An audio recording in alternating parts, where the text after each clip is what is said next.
So hello everyone, welcome to the last session on line integrals. So in today's session we are going to discuss about the connection between the line integral and the double integration. So it's a very nice result given by Green, and for that we are going to see the basic theorem of Green's theorem. Basic as in the theorem for simple closed curve or simply connected domains. Then we will see some examples. Then we will see what is the formula for area which is enclosed by a simple closed curve, and at the end I will talk about the extended version of Green's theorem, how it is helpful to find area of a region which are enclosed by the curves, and that region is not simply connected region. So I will come to it. So these are the 4 points which I am going to discuss. So what is Green's theorem? So let's come to the Green's theorem first of all. Well, I won't tell you the exact statement that you can get from any of the standard books, or even Google will help you. So I will tell you what Green's does, or what he did. So what he did, he gave you the relationship between, he gave you the relationship between the line integrals and the double integration. So what does it says? If you have a simple closed curve, this is notation for a closed curve. So if you have a simple closed curve where f is what? F is it's a two-dimensional vector field. And what is your C? It's a closed curve, closed bounded curve in R2. And let me take the simplest case one, simple closed curve in R2. Then to do the line integral of f over the curve C is same as you do the double integration. What you do is you do the double integration over R. What is R? It is the region enclosed by this curve into, if my suppose f is nothing but say f1 comma f2, it is nothing but you differentiate second component with respect to x minus first component with respect to y. Actually, if I take f as f1 comma f2 comma 0, then this term is nothing but the curl of f. But anyways, this is nothing but the curl of f. That's also one way to look. Where what is R? It is the region enclosed by this simple closed curve C. So what I want to say is, where R is nothing but, it is the region enclosed by C. So what do you mean by simple closed curve? So this is what the Green's theorem is. And you have a nice thing where f1 and f2 are continuous, and there are continuous functions there, and those partial derivatives are continuous. So such a nice thing, if you have such a nice vector field, then you have such a nice thing. Now what do you mean by simple closed curve? See, a curve is said to be simple if it doesn't intersect anywhere else. So this is a simple curve because it is not intersecting with this again. Okay, so this is not simple curve. Why? Because it is, so this is simple, this is not simple, this is not closed also. When you call a curve to be a closed curve, I have discussed this in the previous session, you start at a point, you go and you again come back to the same point, then such a curve is called as a closed curve. So, and as you can see, it is not again intersecting, so therefore this is closed and simple. This is not simple and not closed. This is simple and not closed. So now what is left now? Closed, simple, not simple. So not simple and closed, not closed and, not simple and closed. So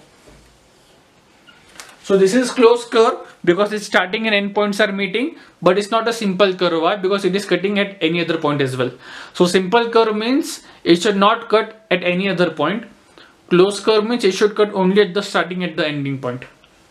So it's a closed curve. Simple and closed means it should start at a point and it should end at the same point, and simple means it should not cut any other.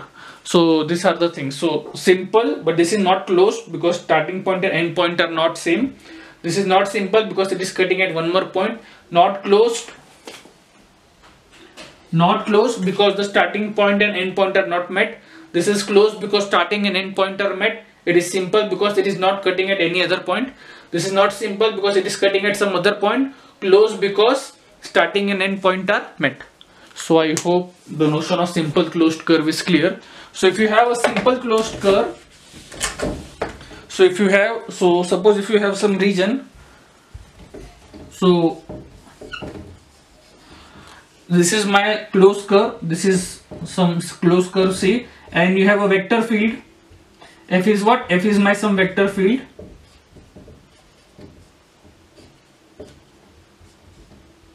Some vector field. Okay, so F is my some vector field, and I want to do the line integral along this curve.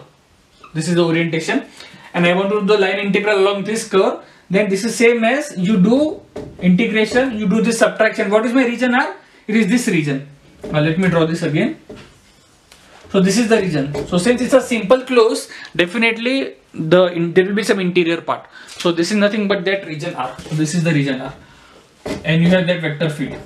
So vector field is already there. So you have a vector field. So integrating along, doing the line integral along this simple closed curve of this vector field is same as you do the double integration over this region, and this is my integrand. So this is what the green said. Okay, so that's one thing. What do you mean by positive orientation? We call an orientation to be positive. Positive orientation. So as I move along the curve,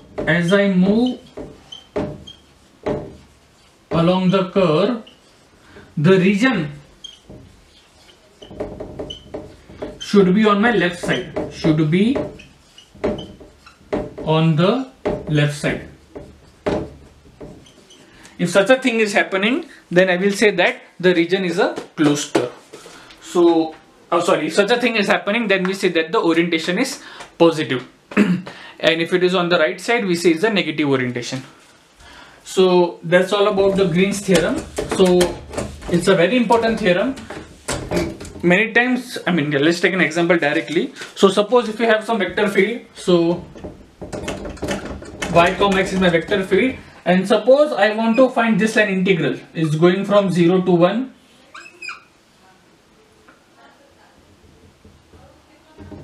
So this is my curve. So what is my curve? So I'm starting from origin and I'm again coming back to origin.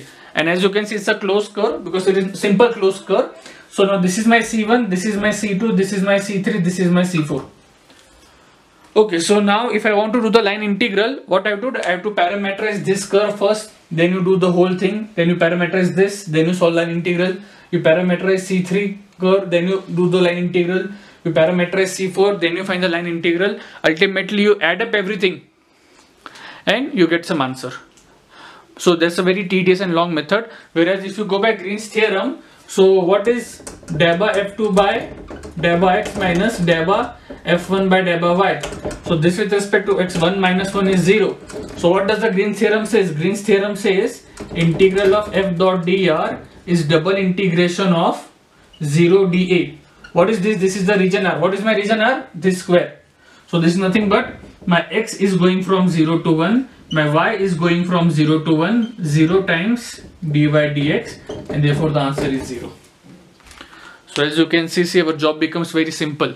Instead of finding the line integral along C1, then C2, then C3, then C4, you simply use Green's theorem and your job becomes very much easy.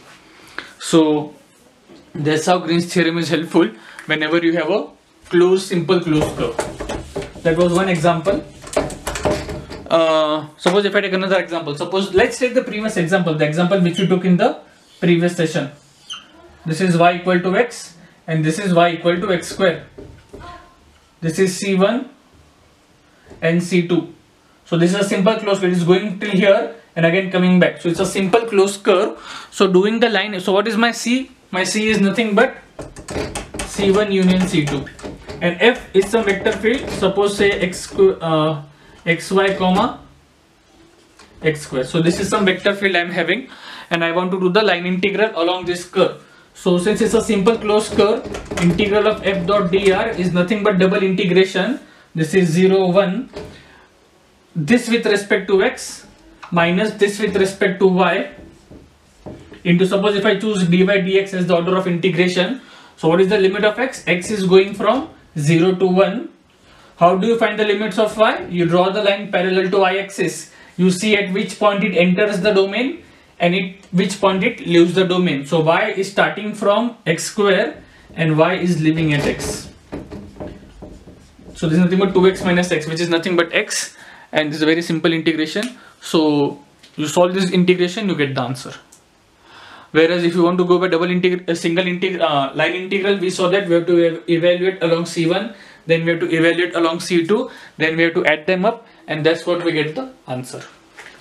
So that's the beauty of Green's theorem. It really reduces your work. If you have suppose if you have piecewise smooth curve, but if you have suppose 10 pieces, C1, C2, C3 up to C10, but if the curve is closed, you simply do one double integration or whatever. You do the double integration and you get your answer. So that's the plus point of having the Green's theorem. Okay, so we're done with the statement and the example. Now, how it helps us to find the area.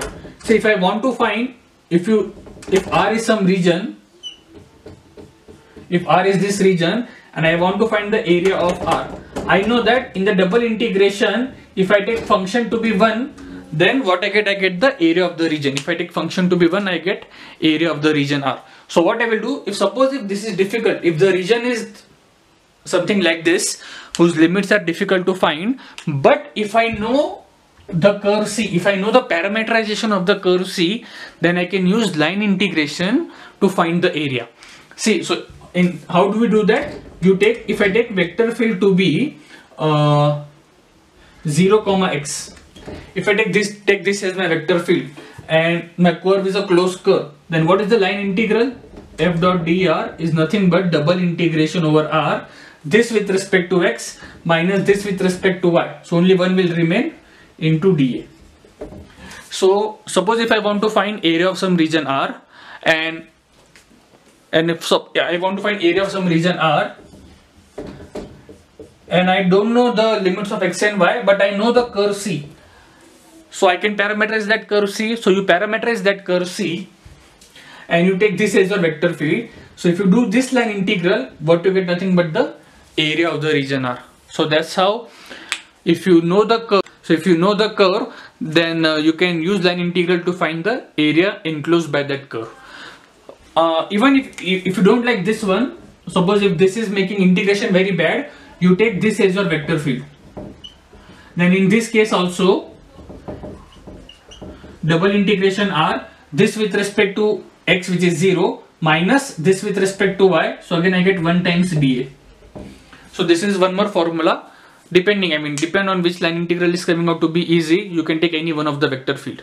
So you have two choices, not two, actually you have three choices. So if I rewrite this, what I was having was area 1 dot dA was integration C x dy. That was the one thing I was having, and second thing I was having was R 1 times dA, which was minus y dx.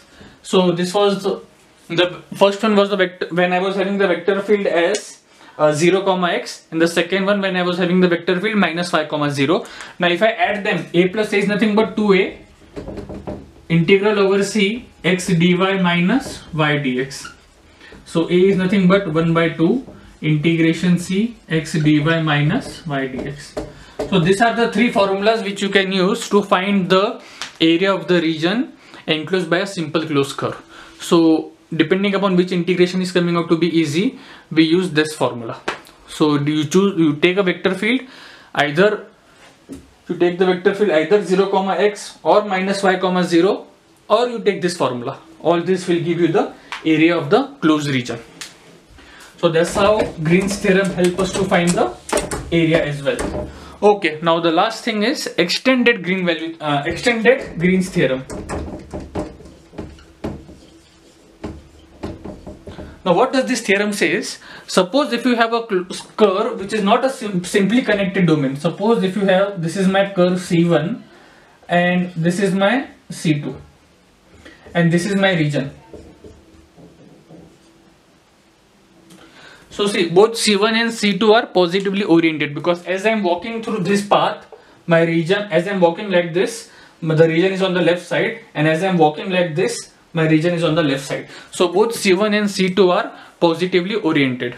Now suppose if I want to do integration along this curve, along C1 and along C2. So what is my C? C is nothing but C1 union C2. So if I want to do f dot dr, what you do is you take a small strip over here. You take a small strip over here, and now as you following this path, you come here, you call this as C3, then you travel this path, you call this as C4, and then you are getting again the C1 curve. So infinitesimally small strip you take. So if I enlarge this part, what I'm getting is, if I'm enlarge this is what the thing is, right? So this was my C1, C2, C3. This is very close to each other. Actually this is nothing but minus C3 because it's in the opposite direction and they're very close. It's actually a single straight line, you can assume, with a very small difference between them. This is the enlargement part. This is very small difference, infinitesimally small distance between them. Therefore your C4 is nothing but minus C3. And now you can see this is nothing but a simple closed curve, right? Because this again collapses to a single point. So this is a simple closed curve. So what does the Green's theorem says? It says that integral along this C1 plus C2 plus C3 minus C3 is nothing but double integration over R, your curl of f dA. So this is what a Green's theorem says for this thing, right? But now what is this? This is nothing but integral along C1 plus integral along C2 plus integral along C3 plus integral along minus C3. And actually one can easily prove integral of minus C f dot dr is nothing but minus integral C f dot dr. Okay, so that's one thing which one can easily prove using the substitution, and because of that this thing goes away. So what we are getting is, what we are ultimately getting is, if you have such a region, what you have double integration of curl of f dA is nothing but you do integral along C1 plus integral C2 f dot dr. So that's how you can find line integral along C1 and C2. It is nothing but double integration of that curl of f of the region enclosed. So this will be C1 plus C2 if C1 and C2 are positively oriented. Okay, suppose if C1 and C2 are one is positive oriented and suppose one is negative oriented. So suppose if you have such a region, so this is C1, this is C2, and this is the region, right?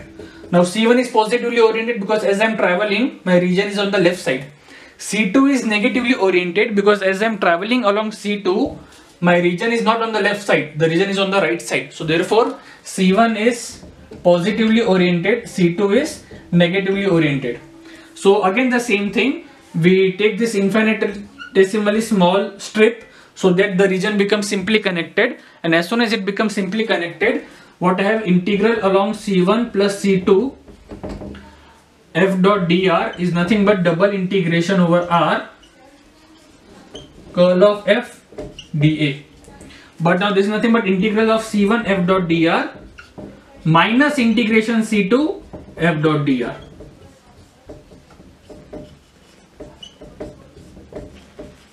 Remember my curl is nothing but del by f2 by del by x minus del by f1 by del by y. Okay, the same thing. Instead of writing that whole partial derivative, this is the simple to write. Thus I'm writing this.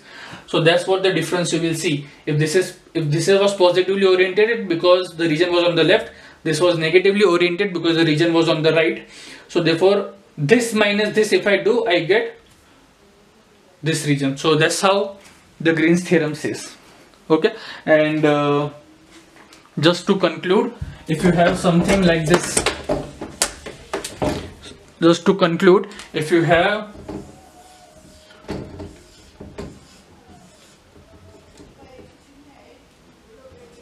this is my C1, this is C2, C3, C4, and this is the region in between them.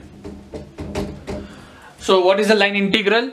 So line integral is nothing but if you take double integration, Green's theorem says double integration of curl of f dA is nothing but C1 is positively oriented, C1 f dot dr is C2 positively oriented. As I am traveling, where is the region? Region is on the right, so therefore C2 is negatively oriented.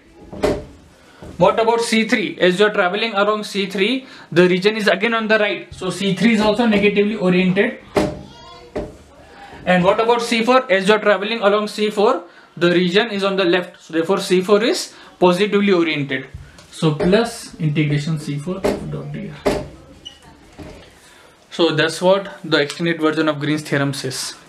So if I want to find the line integral along these four curves, then if I do integral of C1 minus C2 minus C3 plus C4, that is actually nothing but the double integration of the curl of f. So I hope this is clear. If you have any doubt, you can ask me in the comment section. Thank you.